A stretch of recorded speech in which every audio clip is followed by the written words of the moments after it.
think society's uncomfortable with itself is the answer. If you think about it, the world's changed.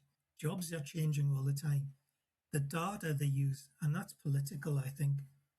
You win votes by promoting a crisis. So you've promoted a crisis, and here's my solution to the crisis: more law and order. We'll lock people up. We'll build more prisons.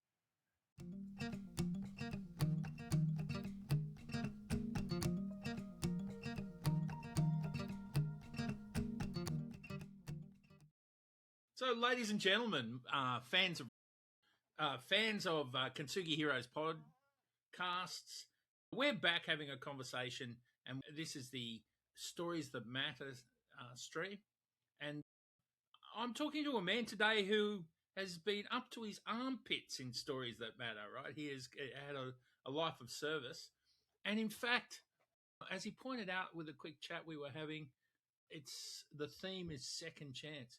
Phil Hugill, welcome to Kintsugi Heroes. Thank you, John. Happy to be here. Oh, yeah, it's great to have you here.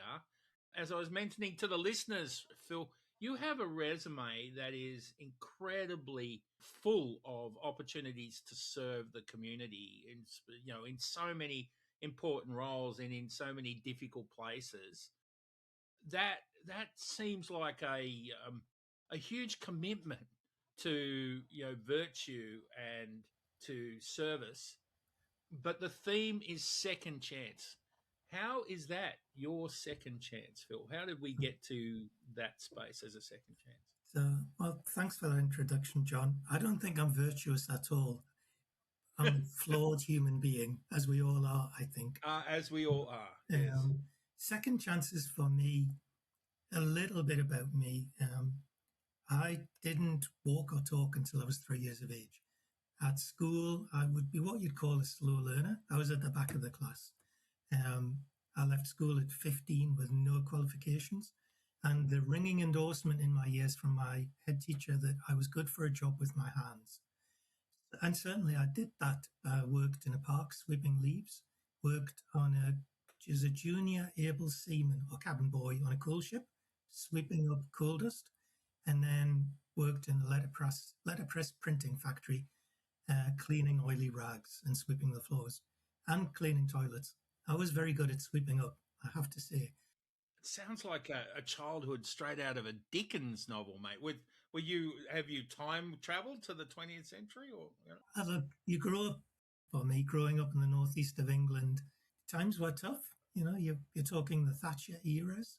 Margaret Thatcher, for people who don't know, was the Prime Minister, I would say, that supported the richer parts of the country and ignored the Iron Lady for those working absolutely for a living. Yeah, I guess that was my starting point. And given my family history, without going into too much depth, there was a history of mental health in my family.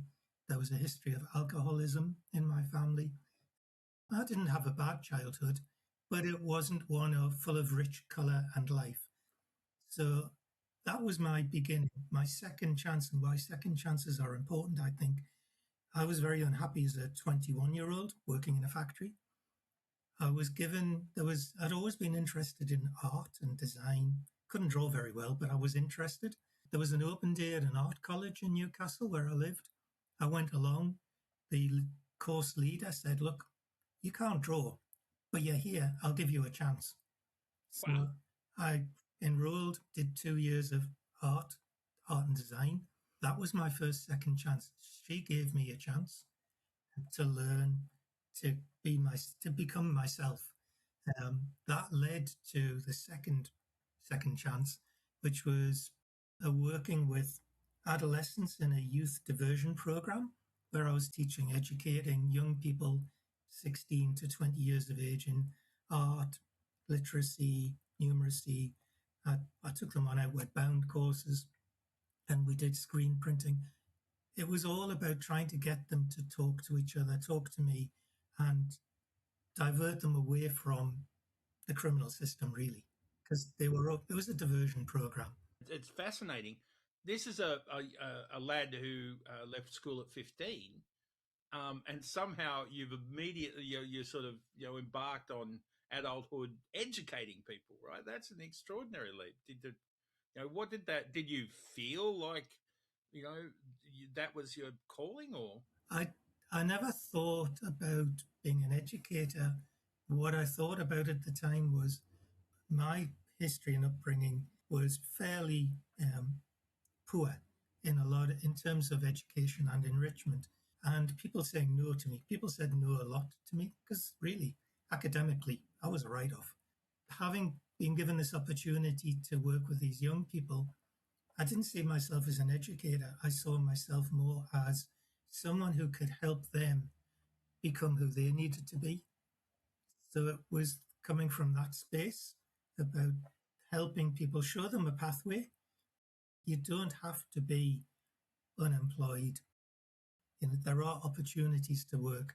You don't have to be successful at school in order to get onto a course, be it at, well, in Australia, I'd say at a TAFE, in England at the time was a college. And doing that, they suggested to me, my manager at the time, that I go and do a night course in adult education. So I did. And that was my first qualification, if you like. Because I did that work for 3 years, and then another chance came along.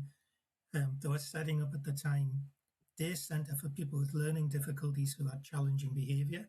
And the manager of that centre came and saw what I was doing and said, if you can work with these young people, I think you can work with people with learning difficulties who have challenging behaviour. So that was another chance I was given. So off I went to do that. And they were challenging. I mean, you're being spat at and punched and kicked. It's not fun, but you start to learn, you get to know the people, the human beings that are within these bodies.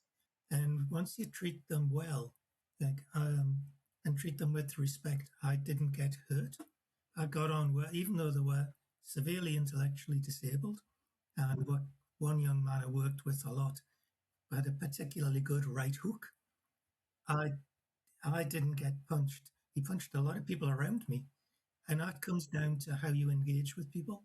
Again, doing that, because of that work, they sent me off part time to do social work. So, and I remember, again, another chance was the mentor that I was given said to me, look, Phil, I need to take the person you are today, I need to unpack you and I need to rebuild you. Because I'd grown up in what was a fairly racist, homophobic, working class kind of environment. And I didn't know I had those issues within me, but I did. She brought them out, made me examine them, and rebuild kind of a social, moral compass about how I wanted to work and live and be. So that was wonderful. That was like an awakening in my mid 20s to late 20s. I think that really formed my drive to give people chances. extraordinary experience for a young man coming from a place of where and as you said, enrichment didn't exist, right? So just tolerating that kind of but connecting and caring for people in that situation I would imagine be outside of the normal kind of response from your home environment or your the place you grew up. No, absolutely. I mean, one of the consequences was dislocation from family and dislocation from the friends I'd grown up with. Who really couldn't, and I don't blame them, they couldn't. Some a young person who's been working in a factory or in a park doing manual jobs suddenly to be becoming aware socially and choosing to be more accepting, more to work with people and respect people, regardless of their background or their abilities, was just alien to the people I'd grown up with. So, I developed a new group of friends, a new group of social friends. Part of that journey was then going, what do I want in life? How do I want to grow? So, part of that growth was coming to Australia um, and landing here and then going really, or sort of landed with not a lot of money, and I'd never been to Australia before. I mean, I'd watched some programs on TV, mainly Yeah, Home and documentaries. Away is a good advertisement or whatever it was. Yeah, Home and Away, Neighbours, Skippy, that sort of. Skippy. Yeah. Um, I really had no knowledge of what I was coming to. And that was a good thing, I think, because I had no expectations other than I wanted to experience, I wanted to grow, I wanted to learn.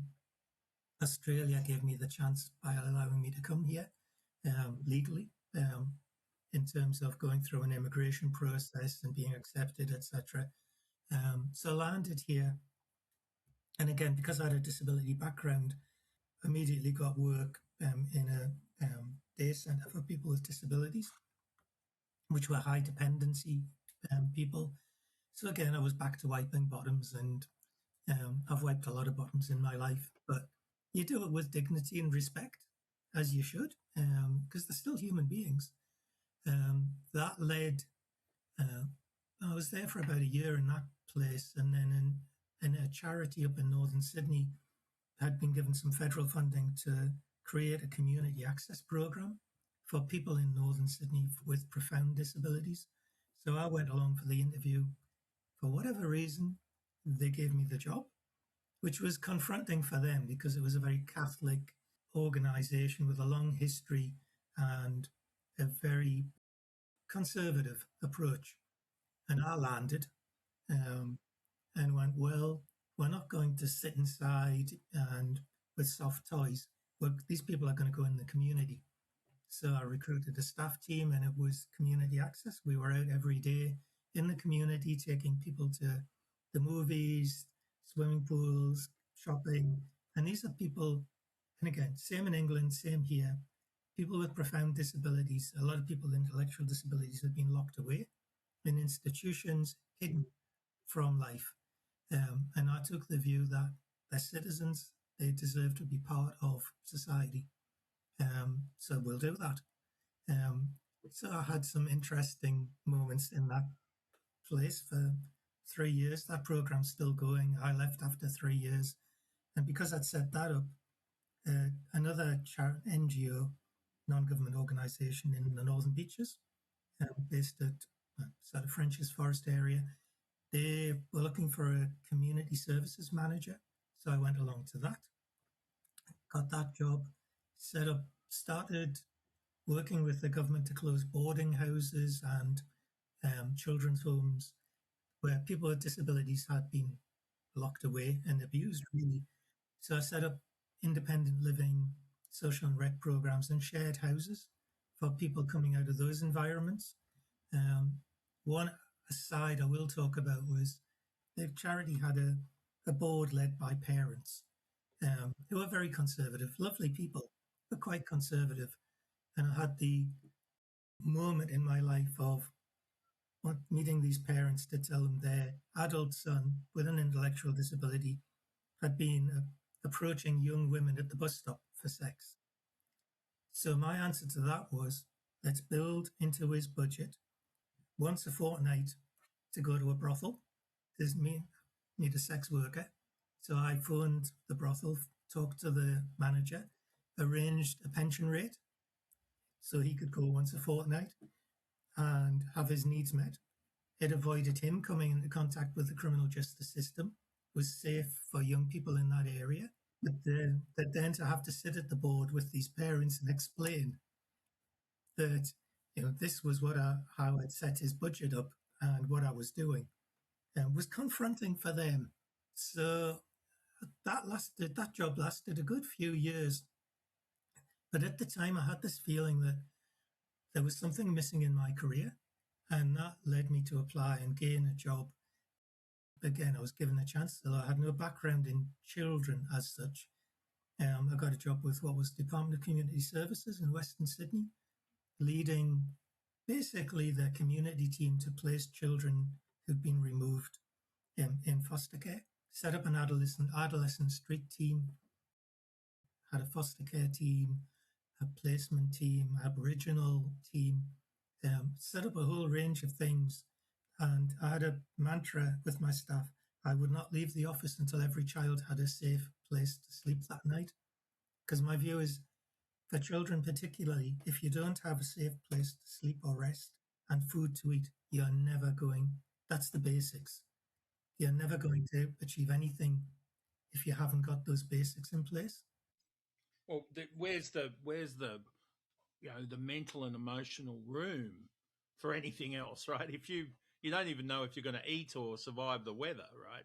Like we tend to think of people taking choices at this age, and you go, how can you choose anything when when you're not even sure you're going to get a meal, right? Like there's no room to choose. There's no room to be cognitive at this point. And look, certainly my experience with in that work for a number of years made me realize all these young people, children, were coming into care because they've been abused. So if you're suffering trauma as a child, you shouldn't be surprised that that then leads to poor adolescent behavior and then adult criminal behavior.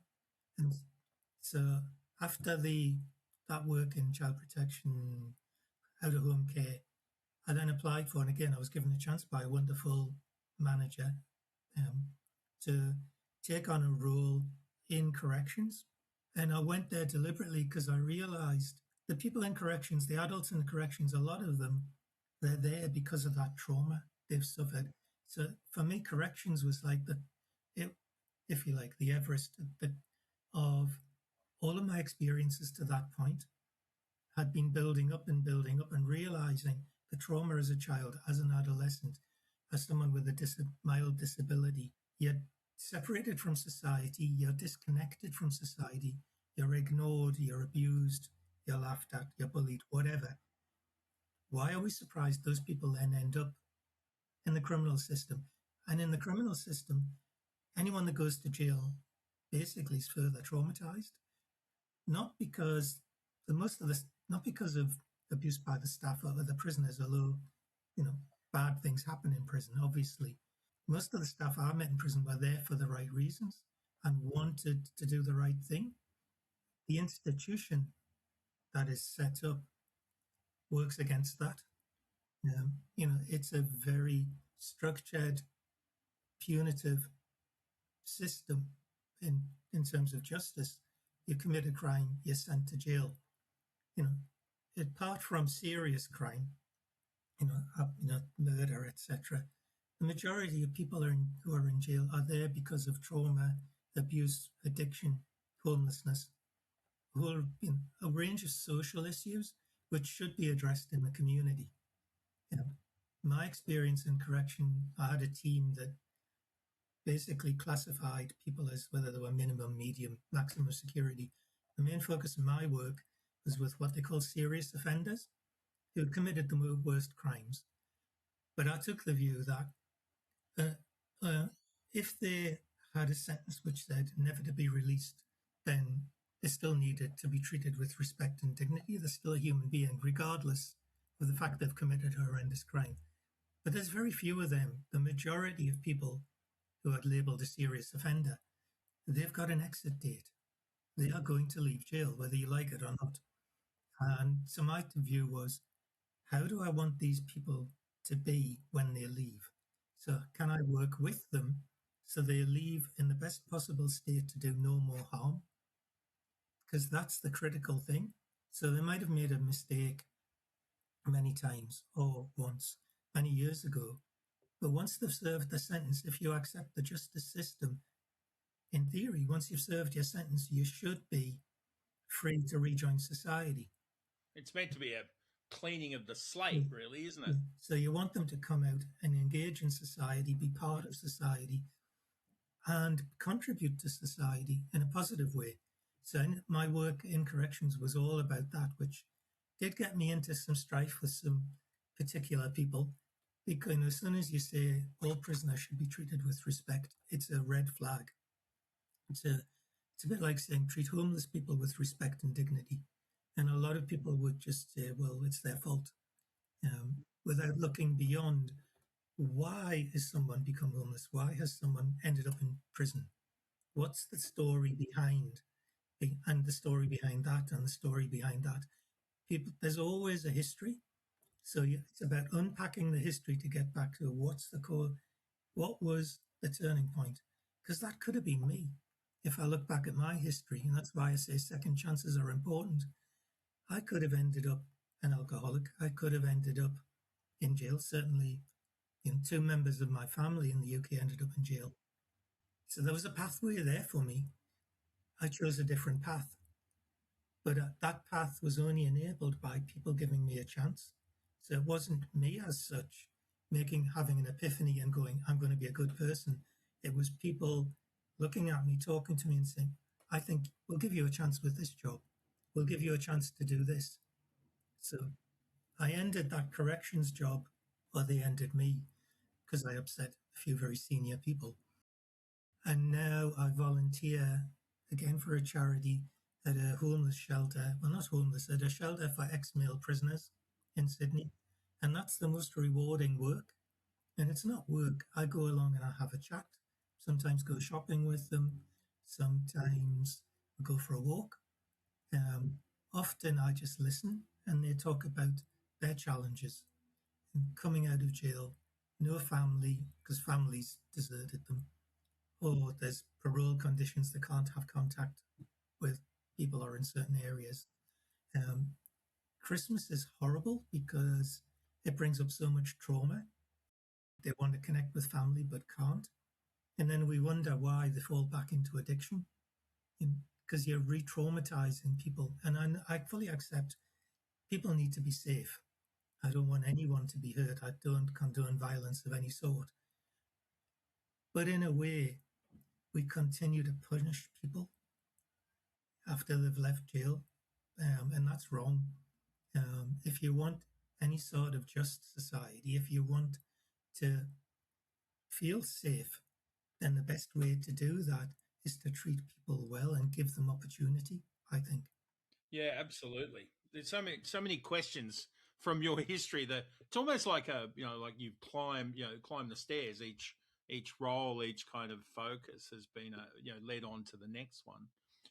When when you talked about right at the beginning, when you talked about how you were given a chance, you didn't have the qualifications, but because you when that first group of high needs individuals, you were given like but guys that were bad behaving, right?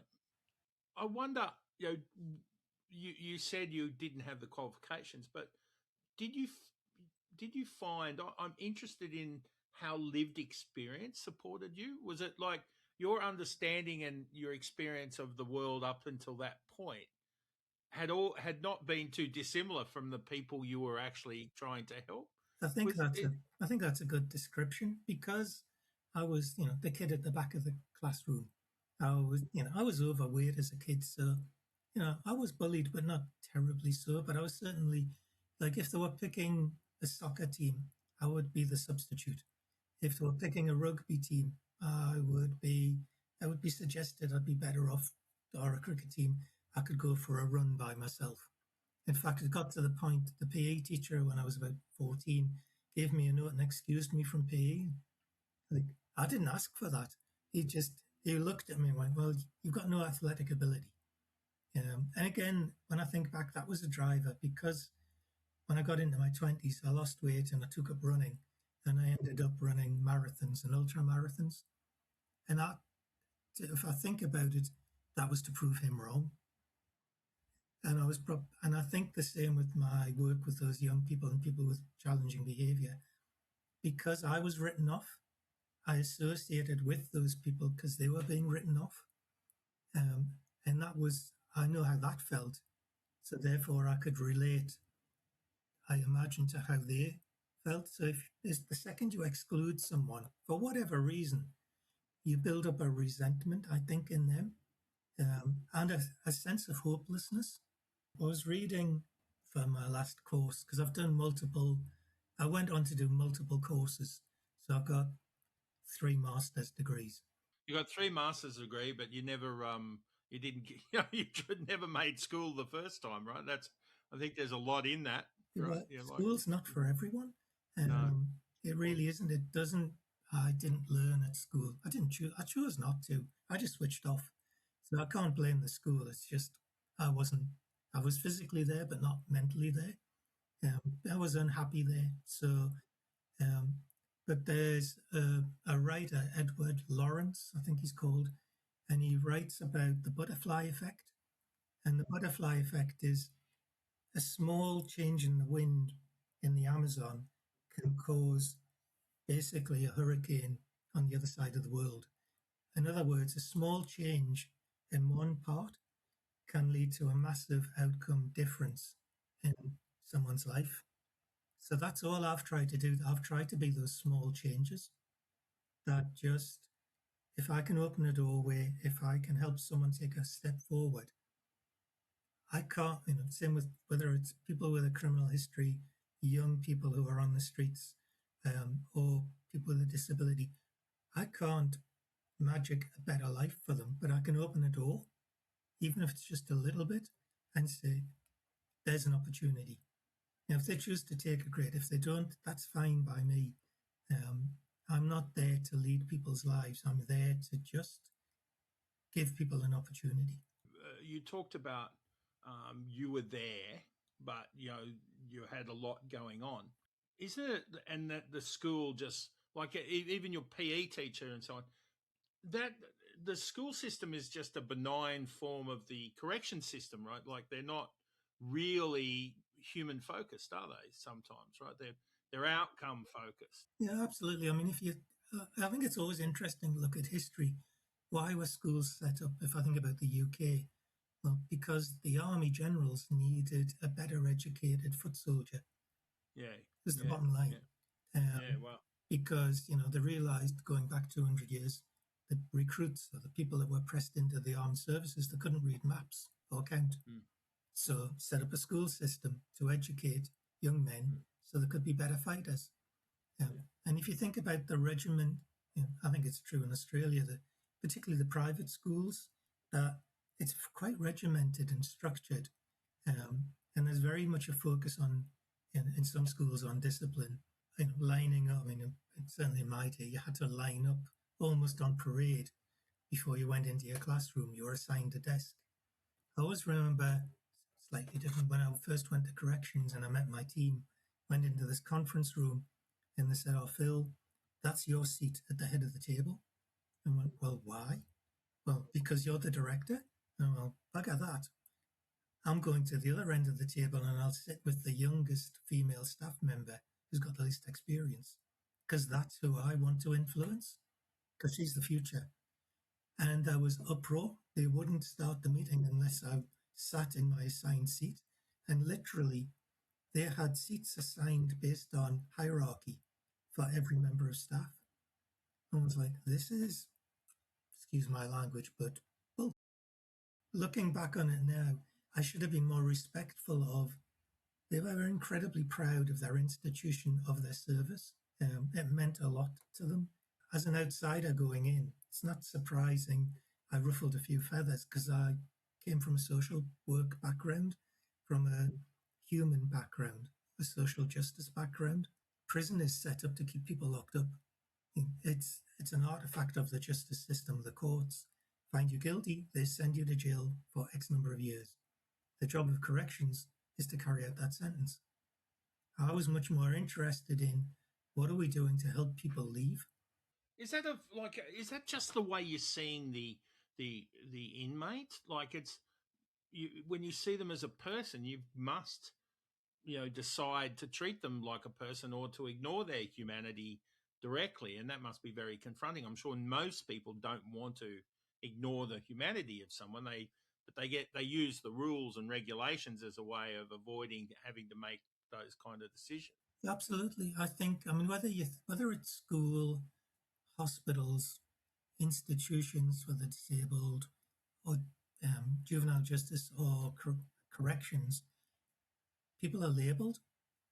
And the reason we give people labels like a min number in corrections, or as an assigned seat at school, or or a particular, in hospital, a bed, it's all about it disempowers the person and it dehumanizes.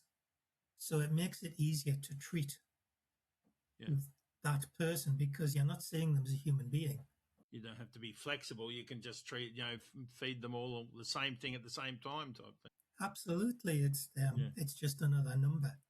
Yeah. So I think, and that makes it easier for the staff who are otherwise you're being confronted by whichever institution, whichever facility that you're working in, and or even in the community. If you see a homeless person, it's much easier to walk past than stop and say hello or buy them a cup of coffee. If you see someone with a mental health problem in the community, it's easier to walk to the other side of the street. Or even a blind person, struggling to cross a road. A lot of times people will just look but then walk away. To actually see them as a human being that needs some help, or even just a word of kindness, then the second you do that, if you help, you offer kindness, you treat people with respect, you're seeing them as another human being, same as you, same as me. We're all human beings, and all of us are capable of the very worst. The majority of us choose not to. That's the only difference between me and a serial killer, really. I've chosen not to, for whatever reason they have. Fortunately, there's not many of them. There's a lot more of us.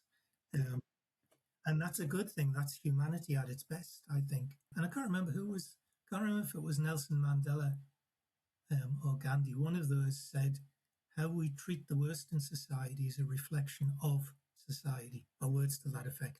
Oh, absolutely. And it's you were talking about that whole seeing them as a person, and I absolutely agree that how we interact with those, how we share, how we care, how we show kindness.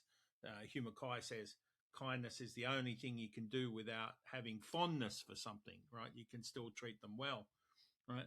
But in that situation, I keep thinking, treating someone as a human, right? It seems an easy thing to say, but you of all people have had to, exercise that skill. What did you do to practice? Because it must be very difficult to look at someone and know what they've done and then say, well, the behavior isn't the person. How do you practice, keeping their humanity front and center? This is going to sound cliched, but the way I thought about my work, particularly in corrections, I often use the metaphor of a train. If you get on a train, there's multiple carriages. You get on the first carriage, that in a prison system, that could be, because I had to read people's criminal history and read the sentencing report and, the evidence that convicted them. And there was some very, very serious crimes where people were hurt or murdered. So you read, that's the first carriage. The second carriage is, okay, I've got to go and meet this human being. How do I prepare? How am I going to approach? So I've got to process that information I've got about what they did, but when they did it. And think about them.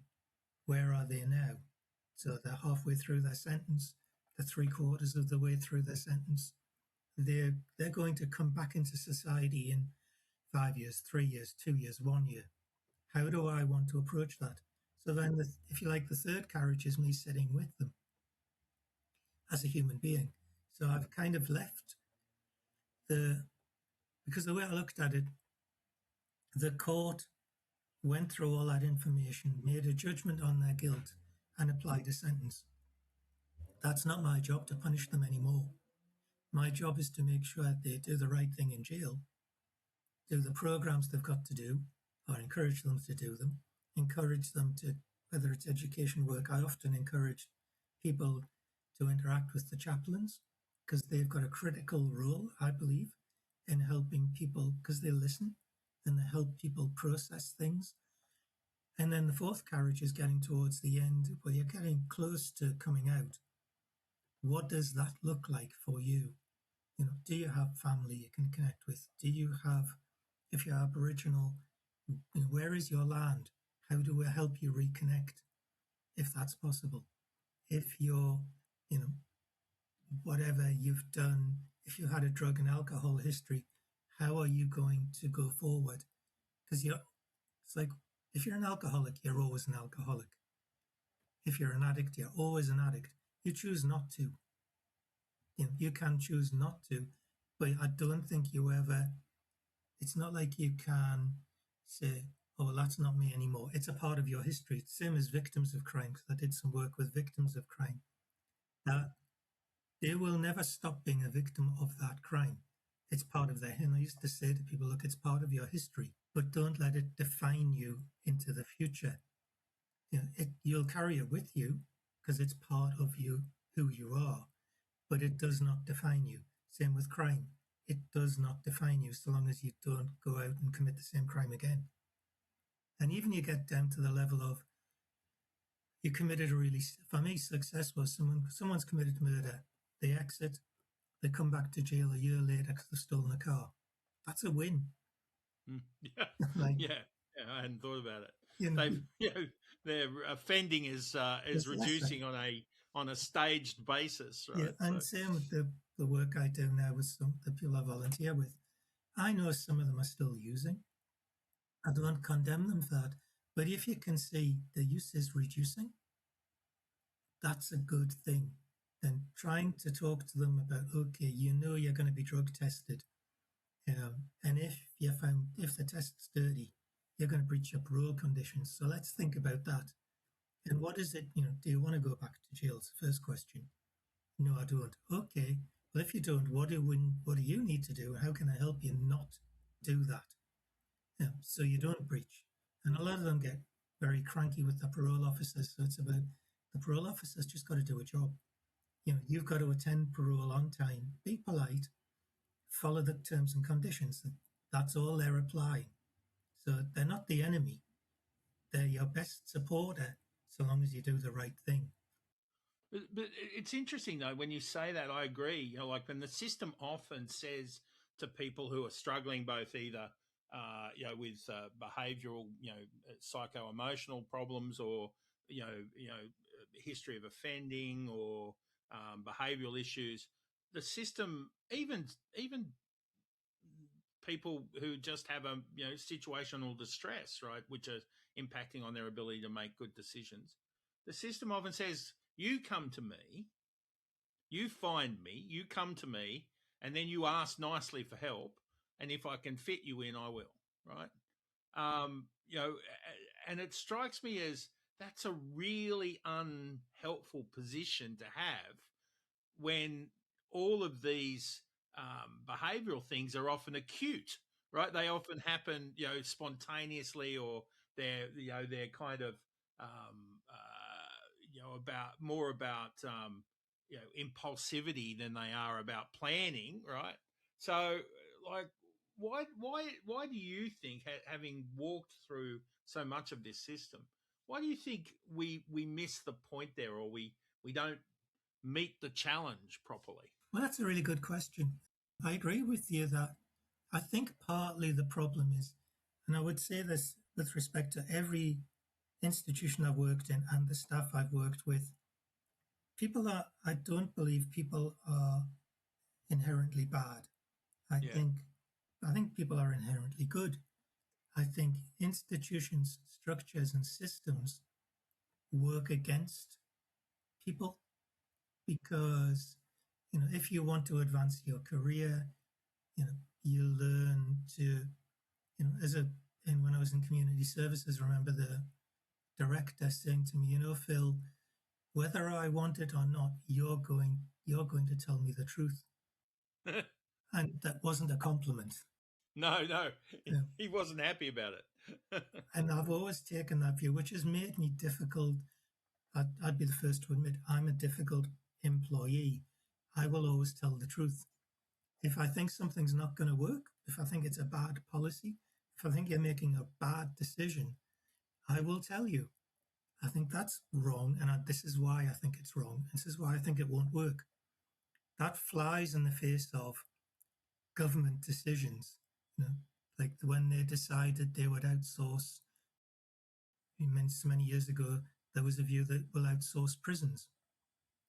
That hasn't gone well to the private sector. They outsourced out of home care to the non-government sector. It's caused a few issues.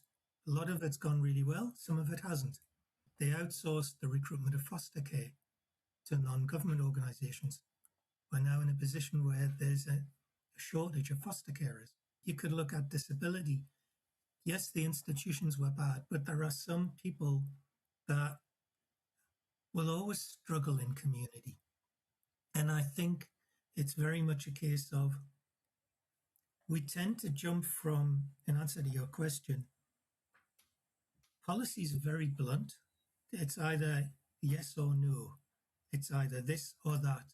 The reality is, if the human condition is we live in the middle, we live in the murky waters where life is full of challenge. Life is full of unexpected stress points, relationships that break down, relationships that start, grief and loss. All of these things don't neatly fit in any one particular box.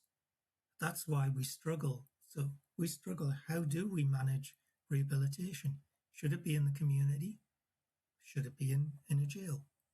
I'd say it should be in the community. I think rehabilitation in the community before someone goes to jail, and before rehabilitation, it's the basics in life around a safe place to live, food to eat, a decent education. I'm not saying people have to go to the best schools, but the basic education, the opportunity to work. Not everyone's going to take it, but the opportunity to work should be there. If those things are there, and if drug and alcohol counselling is available, if grief and loss counselling is available, then a lot of people would not end up in the jail system and society would be better off. I think where I'd sort of tie that all together, there's, and I want to read this because I've wrote it down. There's an author called Brian Stevenson, and he wrote a book called Just Mercy. And he said, the true measure of our character is how we treat the poor, the disfavoured, the accused, the incarcerated, and the condemned. I think, so for me, that's about second chances. They're the people in the darkness, the people in the margins of society. They need people to give them another chance. You've given me a chance today to talk. I don't know how we make sense of this podcast in any way, shape, or form, and that's okay. And if people take anything from it, I simply hope that they embrace the concept that before you judge someone, find out a little bit about them or just give them a chance. Yeah, it's so true. I call that perception over perspective. Yeah. Right? You perceive something, it's your job to check it by gaining a perspective from the other person's point Absolutely. of view. Look at their life through their eyes. Yeah.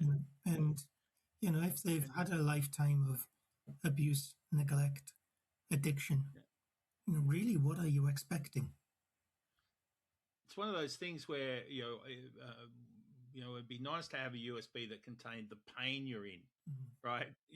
So you could say, "Oh, do you want to know about me? Here, plug in this USB," because often we tell them about our achievements, but the barriers aren't often shared, right? Or the shame or the pain, right? So if you could share that side of thing, it might give you a decent idea about why people do things. Yeah, well, it's about how we interact with each other.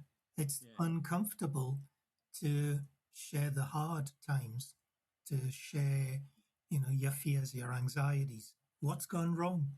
I've made lots of mistakes in my work, but you learn from them and you kind of go, not mistakes. I think when I look back, I could have been a lot more polite about how I told senior people that they didn't know what they were doing. Yeah, there would have been a better way to communicate. You could have cared for them the way you're caring for the people you were, looking after in the role, right? So absolutely. I guess that's the Dalai Lama would have known about that. The rest of us are just working out how to do it. Absolutely. So yes, as I said, I'm a flawed human being. I looked at the people who, whether you want to call them clients, customers, peers, the people I worked with, they're the people I cared for.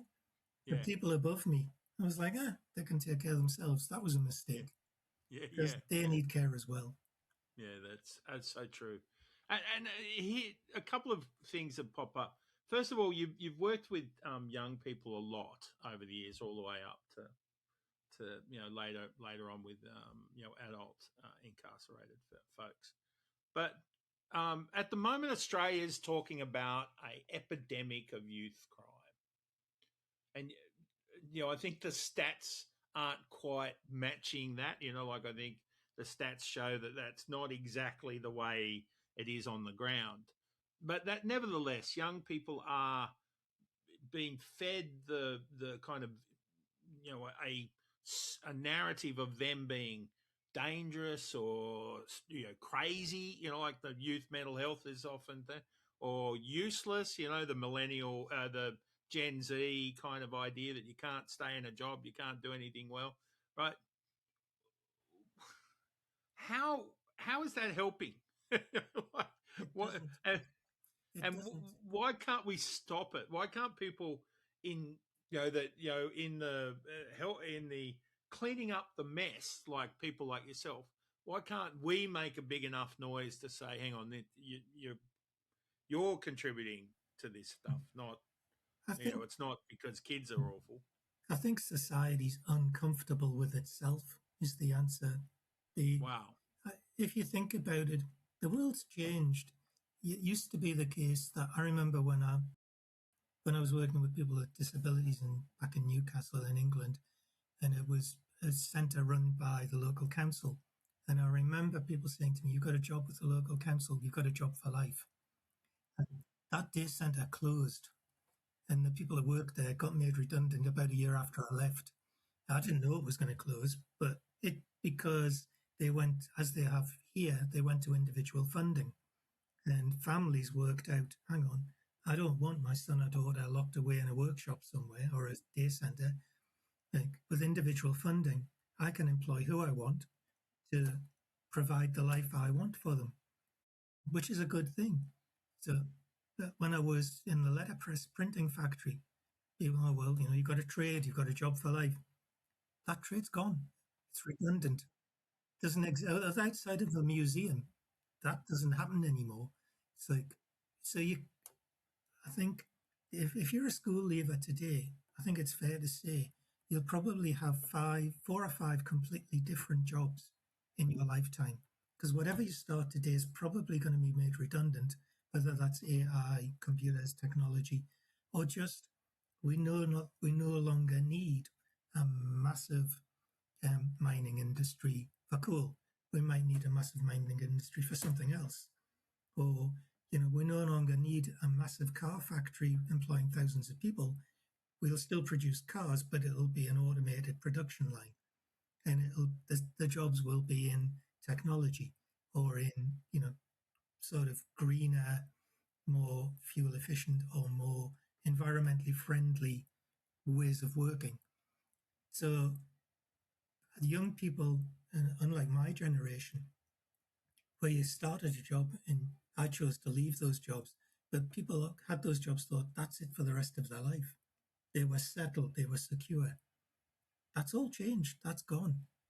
So the young person today think, well, what am I, people training to be a lawyer, good chance that AI and computer systems are going to make a lot of the groundwork that lawyers did is going to be done by technology. So there'll be less lawyers. This with, you could apply that to anything. Jobs are changing all the time. The data they use, and that's political, I think. You win votes by promoting a crisis. So you've promoted a crisis, and here's my solution to the crisis: more law and order. We'll lock people up.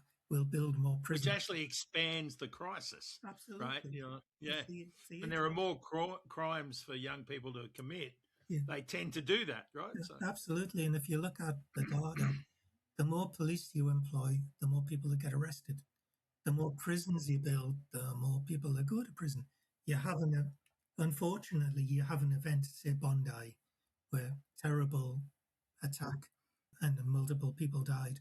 Consequence, police rounded up and have locked up a whole range of people who may be connected to or not, may be of a particular faith or not, maybe online have talked about, all sorts of things, and have never committed a crime, but you get a reaction.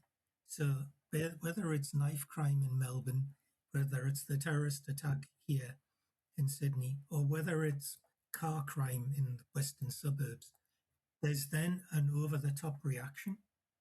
And then you alienate young people who go, you're just, and any group that's a minority will end up feeling that they're discriminated against, they're disadvantaged, and therefore they put up their barriers because it's, well, if you're going to condemn me, I may as well go out and do what you're condemning me for anyway. You're removing the limits on their behaviour in some ways, right? Absolutely. I mean, I think it's, if you go, there was some studies done in the 70s and 80s in England about what they called the underclass. And basically, it was about young people rioting and youth crime. And the study, what they came up with was, which I thought was very relevant, if you deny people the opportunity to benefit from society, if you cut them off from the benefits of society, then the rules of society no longer apply to them.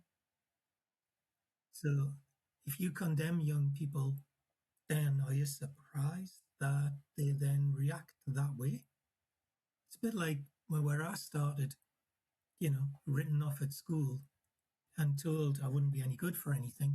So I believed that for a long time.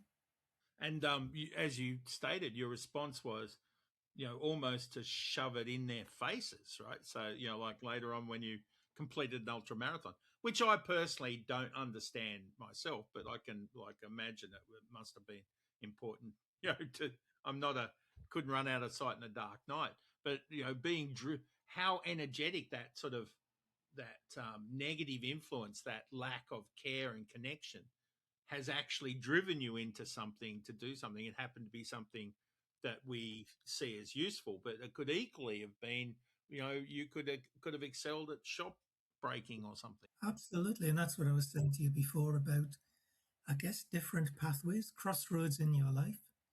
Because that art teacher gave me at the art college, said, well, you got no talent really, but I'll give you a go. That was my saving grace. Just gave me a chance. And then, and I recognize now the chances people gave me all the way through. So if you give people a chance, they can reward you, they can surprise you, and they can become your successful employee. I want to go back to all of these incredible moves into increasing, increasingly difficult problems almost, right, for social. How, take young people with challenging behaviour, which is part of the work, the sense of epidemic these days, right? How do you do something? How do you help it, change it, right? Because we're very focused on the end, make a new law, build a new prison, more police, condemn, the young people. What can we actually do to improve the outcomes rather than just lock them away or increase the isolation? I genuinely think it's about, at a very base level, communication. Sit and listen. Ask a few open-ended questions. Okay, why are we here? How did you get here? Tell me what's going on in your world. And because the people with challenging behavior, I can almost guarantee it's coming from a place of trauma. So you've got to understand the trauma before you can do anything. Just telling people stop taking drugs doesn't work. Telling people stop committing crime doesn't work. Why are the outcome, as you put it, the crime, the addiction, the violence, they're the end point. What was the starting point? So you've got to peel away the layers and get back to what was the trauma that started that. Address that, and the rest will dissipate, in my view. And diversion programs, rather, if someone has committed, whether it's addiction or a crime, rather than sending them in, locking them up, you need a diversion. The structure and obviously keeping people safe, but you need a diversion away so it's not locking them behind barbed wire, because that just teaches them to be better criminals. Oh, absolutely. I forget who said it, but it was someone said, addiction. The drug problem is not a problem of addiction; it's a problem of connection. Yeah, connection, community. Certainly, the guys that work with as a volunteer now, what makes a difference to them? Because after I've said to a lot of them, I'm happy to come, but do you want me to come? And absolutely, Phil, we want you to be here. Why? It's someone to talk to. It's someone who listens. I'm not there condemning them. It's like, how's your week been? What are you up to? How's your work? You know, you need them. You need to get, one guy needed to get a new high vis vest because he got a job. So we walked down, went to Woolies and got his high vis vest. He just needed someone. It's hard to describe because these are big middle aged men. He was scared to go into the Woolworths and buy that high vis vest because his trauma in the past was as a shoplifter, as a teenager, being arrested multiple times, walking in with me, and I look half decent. He wasn't followed around by the security guard. We bought the high vis vest and we left. It's so fascinating and such a like some of the solutions don't involve constructing a new jail. They just involve spending some time with another person walking with you and validating and normalizing your situation. Having a normal conversation, listening to someone, like that's all it took. That is what it takes. It's about community, it's about connection, as you said, and it's about conversation. Like how you enable that. And often with men in particular, young men and old men, they're not good at sitting talking about how they feel about things. What they are good at is doing something. So go for a walk, go buy a high vis vest, go get a coffee, go get one guy I work with loves, when I turn up, we go across, I buy him a small cappuccino and a donut. And we talk, and he will talk about his week, what he's concerned about, what he's scared of. And these guys, as I say, these guys are all ex-prisoners that are volunteer with. They're all scared and anxious. And you kind of go, it's not the people you would expect to be scared, but they are. And they're scared of society, they're scared of community, they're scared of what people are going to think and say. And when people are scared, they can end up making a bad decision.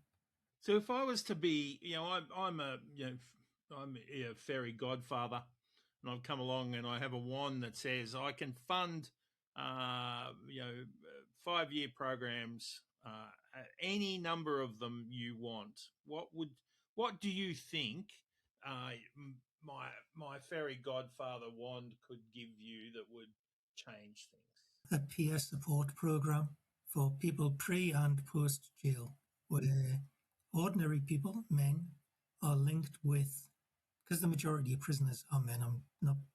I'm not avoiding the need of no, absolutely. Yeah, that's the stats. But just normal people, not psychologists, not therapists, just ordinary blokes who could link with someone who's got a need, to be a friend, to walk alongside them, to just go and have a coffee and listen to them, to go have a beer with them somewhere, just spend social time and be there regularly, committed, maybe once a week or maybe on a phone, just a voice, a non-judgmental voice that will listen and say, and is happy to be, for want of a better term, a friend.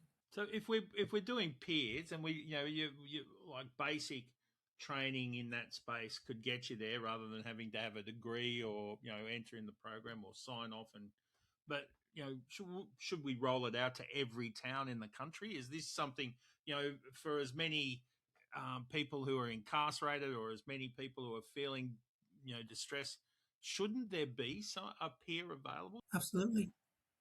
There should be. I mean, I think you got to remember as well, though, if you're, say, a veteran suffering PTSD, they need support, but people are willing to do that because it's a good cause. When you talk about prisoners, people committing crime, it's not such an attractive cause to get people to want to connect with.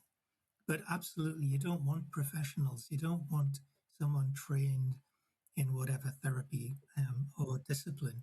You want ordinary people who can just spend time non-judgmentally, listen, talk, go for a coffee, have a smoke, go for a walk, buy some, groceries, whatever. Help them, go to the St. Vinny's and get some furniture to set up a flat. I'll be at the end of a phone, just someone's having a crisis. They'll take that, and I'll get phone calls because I've given my number out. And people, they won't phone and say I'm in crisis. They'll phone and go, "Is this your number, Phil?" "Yeah, it is." And I was just wondering, what do you think about? It's like, then we have a conversation.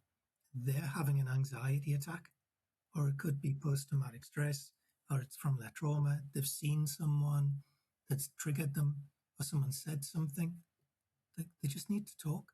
So I think, in answer to your question, it should be in every town, in every city, in every suburb. There should be a network of people, volunteers, who are willing to be peers. I think that's the answer. What do you know about yourself and the world now after this incredible, journey through both work and, calling? Really, it's a purpose. You didn't have to do, put yourself into those very challenging and, almost, universally unhappy places, right? Where you're dealing with people who are sort of unhappy in many ways. Oh, look, it's certainly true that I've seen and lived in the darkness. But in those moments of darkness, I've learned to find the light. And I always used to, when I was training staff, I would always say, look, it might be dark in the tunnel, but there is always a light. It might be a very flickering candle, but walk to the light. Seek the light. And that's not about faith or religion or anything. It's just, there is always something you can find, the spark of humanity. It's always there somewhere. What I've learned about myself is that I've met a lot of wonderful people, interesting people, some amazing characters. I've been lucky to work in those places, and my life's been enriched by those connections, whether they're prisoners, people with disability, the homeless, adolescents, people with mental health problems. My world, my life, my outlook is has been enhanced so much. I'm the lucky one to have worked with those people because they've given me more than I've ever given them. That's an incredibly encouraging space for us to sort of wind up. But I'd like you to ask so many questions left unasked, right? So it's been fascinating, and what a like a contribution you've made to your fellow man. But just want to ask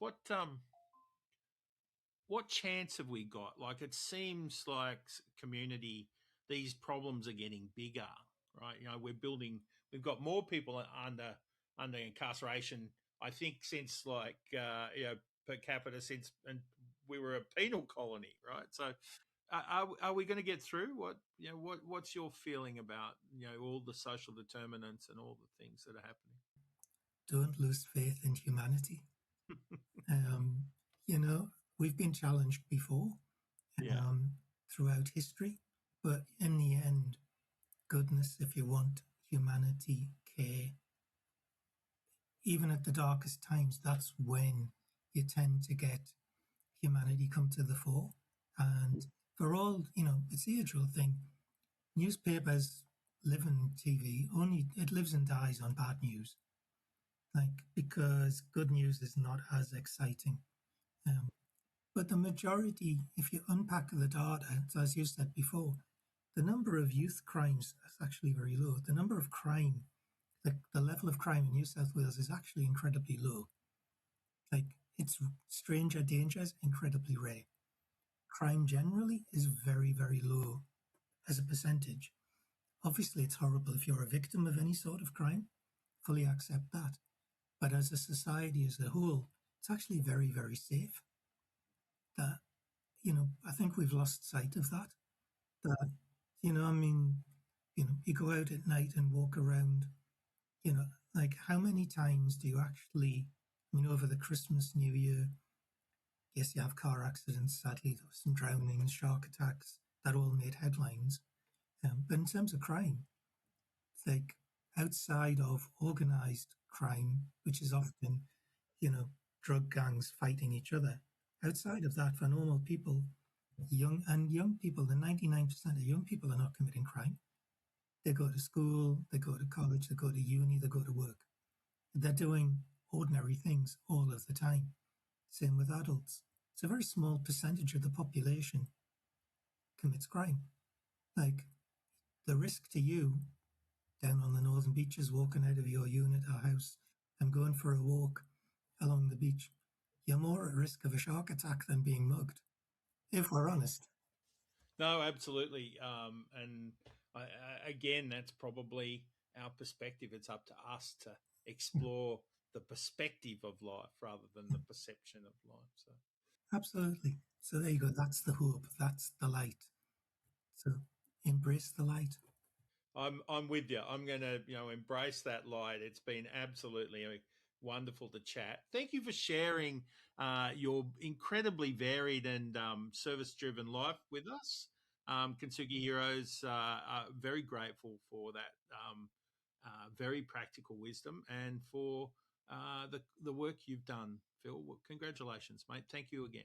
No, thank you, John. I appreciate it. I hope it's interesting, useful to some people somewhere, and yeah, continue your good work. And it's been lovely to chat. Keep searching for the light. That's where we're going to go, mate. You take care, John, and thank you, and good night, as they You're say. welcome. Cheers, Phil. Cheers. Thank you. Cheers.